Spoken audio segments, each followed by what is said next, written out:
The latest trend is to have cosmetic surgery to improve your appearance and please employers.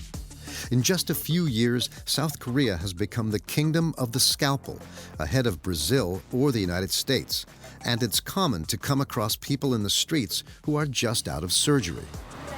Watch out for the pavement. A sculpted chin, a pointed nose, or an enlarged smile.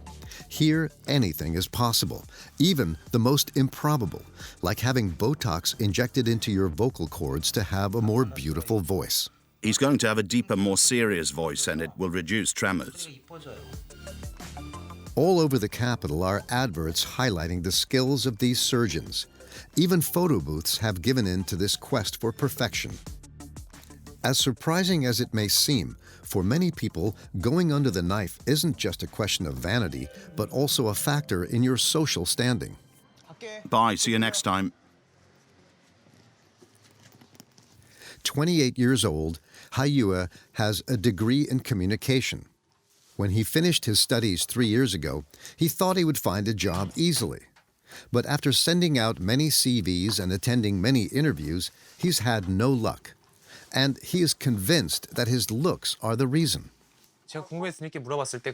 When I call back employers to find out why I wasn't hired, I'm told, "You're too skinny, your face is too thin, your eyes are too small."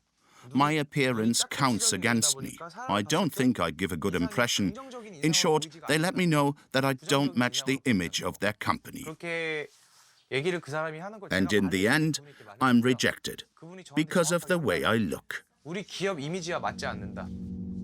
Haiyue would like to work in the marketing department of a big fashion company. So, to improve his chances with the recruiter, he decides to get his eyes enlarged. A decision that may seem extreme, but in such an ultra-competitive society, this cult of appearance has become the norm.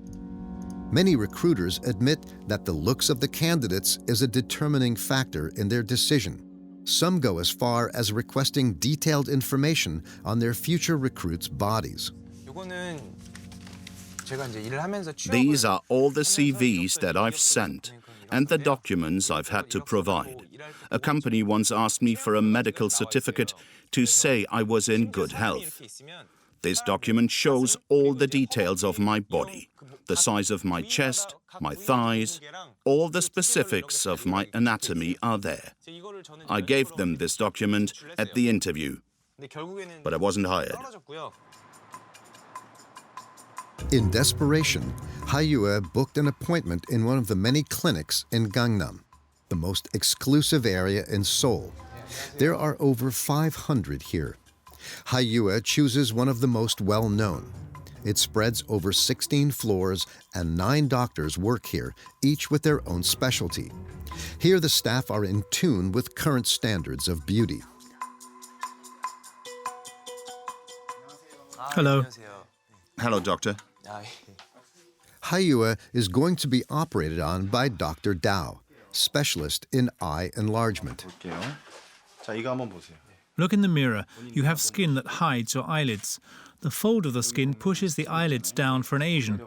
You don't necessarily have small eyes, but we can correct the form and remove the skin. In South Korea, this is the most popular procedure, especially with women who dream of having a face that is more Western-looking. But Dr. Dao also operates on a lot of men, around 15% of his clientele, and the majority of them go under the knife for professional reasons. I'm not surprised because competition in the professional world in Korea is fierce. There's a lot of unemployment, so for men who have problems with their appearance, it's harder. Everybody wants to stand out, even if it's just the little details. The operation costs 1,500 euros, which is a considerable sum, but for Haiyue, it's worth the investment. It may be his ticket, finally, to the working world. I've wanted to for a long time. I'm ready. I'm looking forward to it.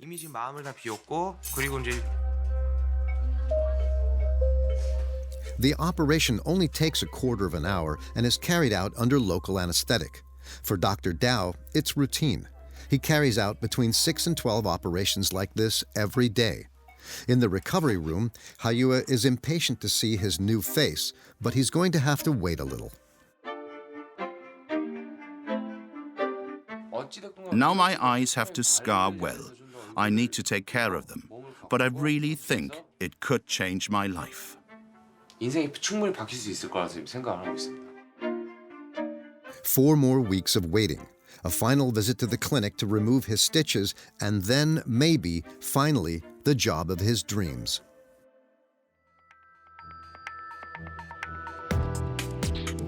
Faced with increasing social and economic pressures, Koreans are experiencing a growing unease, and in this majority Christian country, more and more are finding comfort in faith. This morning, away from the eyes of onlookers in the highest parts of Seoul, a somewhat special ceremony is taking place.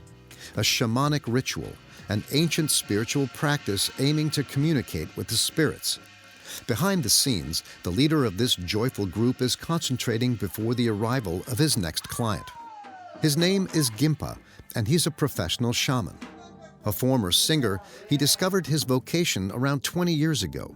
Since then, he's been carrying out religious rites to communicate with gods and nature, and his business earns him a lot of money.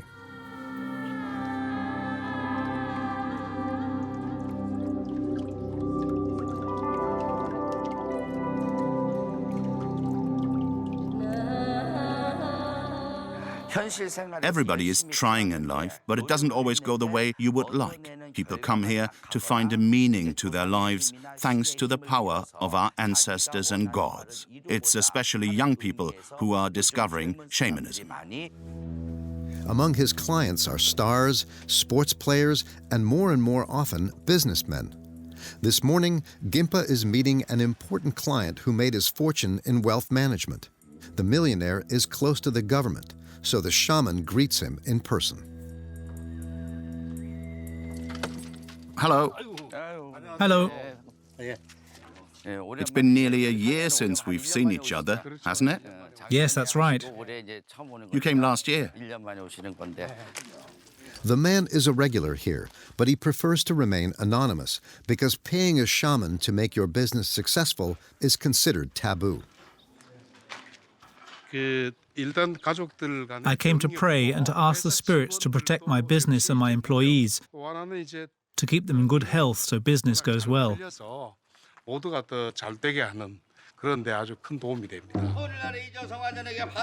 To fulfill this personality's wishes, the shaman has prepared a whole program. To begin, the ritual of cutting straw. A well-known ceremony amongst his followers, in traditional costume, barefoot on this sharpened blade, Gimpa dances himself into a trance and invokes the deities. The gods of the sea and of the mountain, and all the other gods, say things have changed since last year. In the front row, the businessman doesn't miss a moment. Though it should be said that he's paid a considerable amount of money for the services of Gimpa and his team, nearly 20,000 euros, and that's not all. To receive favors from the gods, you have to offer more and more gifts in cash. In the hut next door, the shaman's co-workers are preparing another ritual, sacrificing a pig. The animal was killed the night before, and its death is supposed to keep illness away from the businessman and his company. But for that, the gods must be given the equivalent of 50 euros. Do you have 30,000 won? Yes. An offering doused in rice alcohol, which will end up in the shaman's pockets.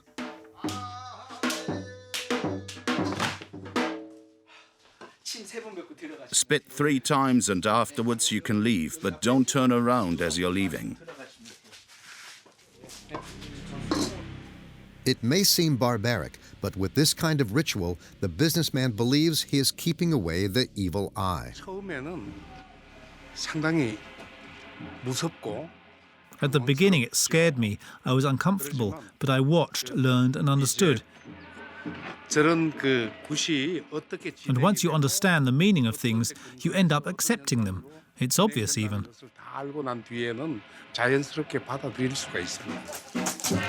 The ceremonies will go on all day. For each dance, Gimpa changes his outfit and his client increases his offerings.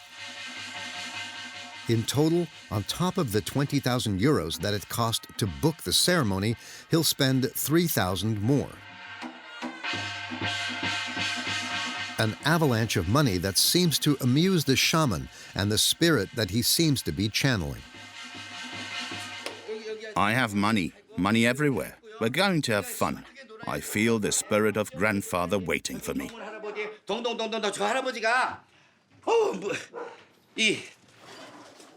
At that price, the businessman at least gets a good meal. Even if the cost is exorbitant, the businessman is firmly convinced it works. One day I negotiated a contract with a new company that I don't know.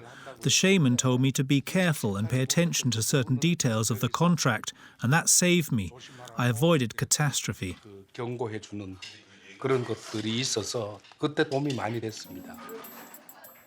On average, Gimpa carries out around 50 of these ceremonies each year, enough to earn a pretty sum. And his business has a future. There are more and more believers in the country. Every year, 40% of South Koreans consult a shaman. A few kilometers away in Seoul Station, Hayua, the young job seeker who had his eyes operated on, is in a hurry. This is the moment he's been waiting for a month, to get a new photo for his CV, and he's banking on his new face to revive his job search.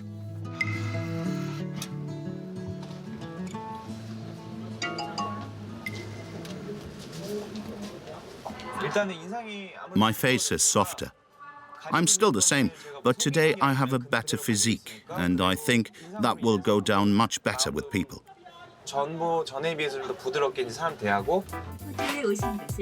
The difference isn't necessarily obvious, but at least this cosmetic surgery has given him more self-confidence.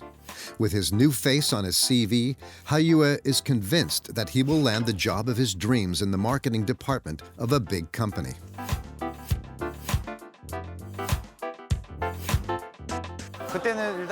Before the operation, when I had more slanting eyes, people didn't think I was friendly. I've even been told that I wasn't getting a job because of my looks. Today, my eyes are bigger, and I can look people more easily in the eyes. I think people trust me more now, which is important, and can make all the difference to a recruiter. Since the end of our filming 3 months ago, Hayua still hasn't got the job that he desperately wants. But it's only a matter of time. With growth at nearly 3%, South Korea is one of the most dynamic countries in Asia and one of the most innovative on the planet.